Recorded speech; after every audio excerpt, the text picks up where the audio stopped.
So when we look at remedies to ensure some form of open access, it's important to keep these things in mind, which is why this graph follows the same structure.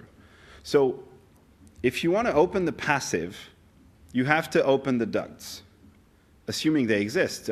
Joost told us this morning there's no ducts in the Netherlands. So very clearly, if the ducts don't exist, this is not even a remedy that you can use. The impact of opening the ducts is as follows. You will probably get several players in dense areas because financially, it will still make sense for more than one operator to deploy fiber to a single customer. Now, when I say several, probably 2 to 3 is the maximum you're going to get. And this, of course, assumes that you have 2 to 3 players in the country willing and capable of investing.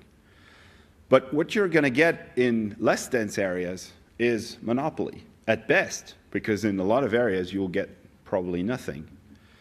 And what you'll end up with, more or less inevitably, is a patchwork network, where the different deployments are actually managed and owned by different players. This is the model that's been pushed in Spain and France and is more or less pushed by the EU, although the EU's position is sometimes a little unclear. If you want to open the active, you have to open the dark fiber. This is a form of, no, sorry, if you want to open the passive one layer above the ducts, you have to open the dark fiber. So this is a new form of unbundling.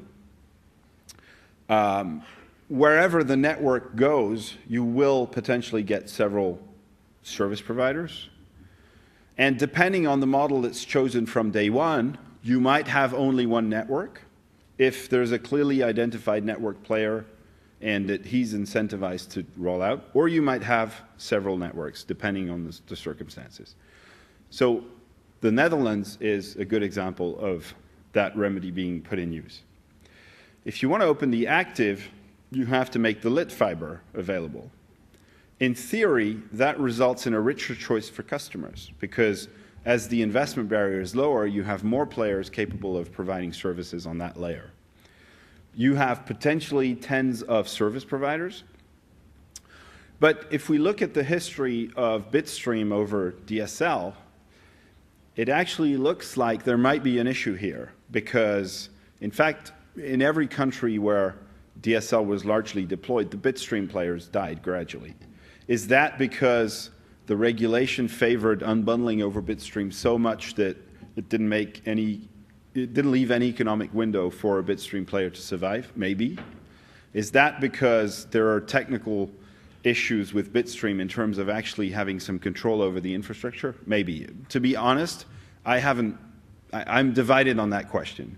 But there is, I think, an interrogation there if bitstream is going to be the remedy. This is largely what the UK is trying to do, although it should be pointed out that the Ofcom is working on what they call active line access, which is an Ethernet-level bitstream, which theoretically should allow the purchaser more control over the infrastructure. And then you can open the services on the IP layer, on the internet layer, where potentially you have hundreds of service providers. So, for example, in Sweden today, 450 service providers over broadband.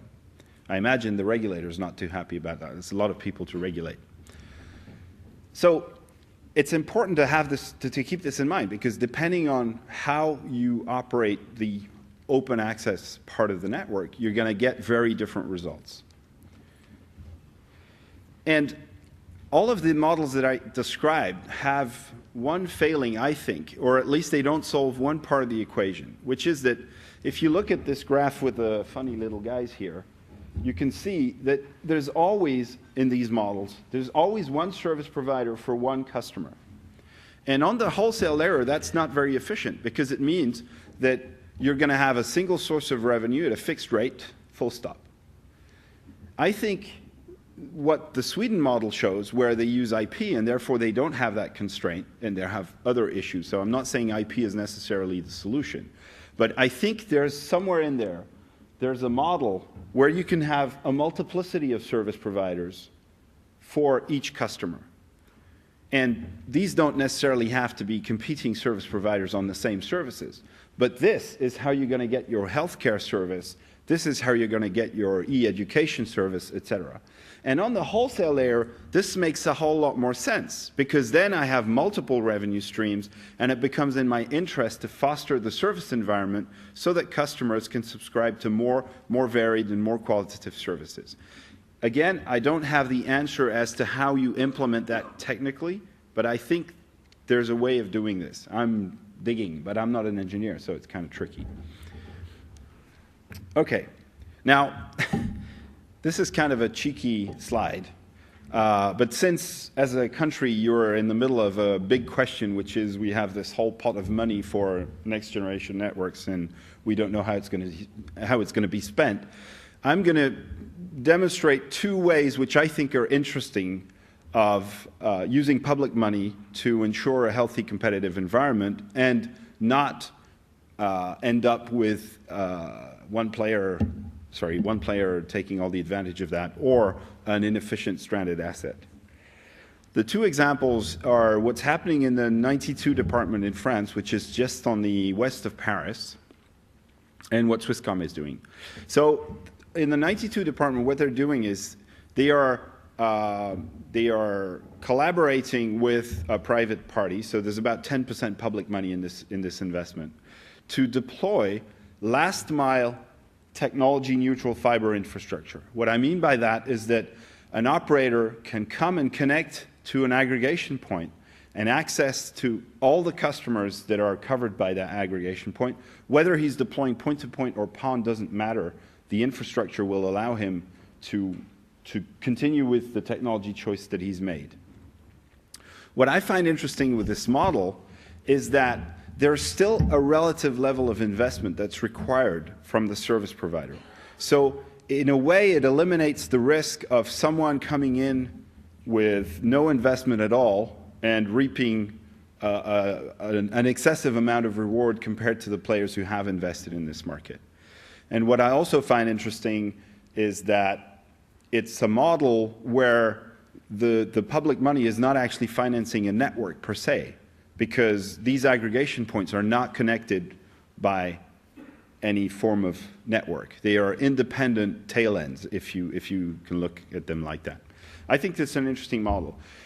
Another model that's been very much publicized in the last few months is Swisscom's rollout, which they've announced back in December. What Swisscom has done, and just to understand the dynamics here, you have to understand that Swisscom is facing a lot of municipal competition. There are a lot of municipal networks have been deployed or are being deployed in Switzerland. And so it's very clear to Swisscom that their network, their next generation network, will not cover 100% of Switzerland. So their conundrum was, how can I have a homogeneous network over the whole country, even if I'm not deploying all of it? And their answer was to say, well, we, Swisscom, will deploy 4 fibers to every home. We will use 1, the other 3 will be available for whoever wants to compete with us. But what we ask is for everybody else to deploy in the same way. And that way it ensures for Swisscom that there will be excessive fiber available. And by the way, they estimate that the cost of doing this is about 10% more than the cost of a traditional rollout. So it's not neutral, but it's not huge either. I'll let you ponder on that, but I think these are two models that are worth good scrutiny.